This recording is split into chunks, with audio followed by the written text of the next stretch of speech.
पाणीपुरी गावाला ये म्हणतो माय।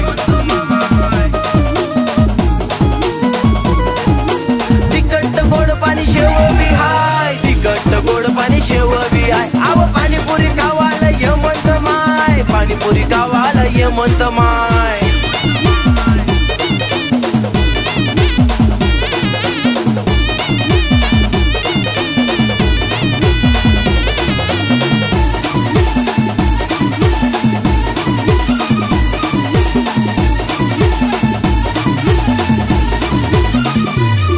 पाणीपुरी माची चण पाणी,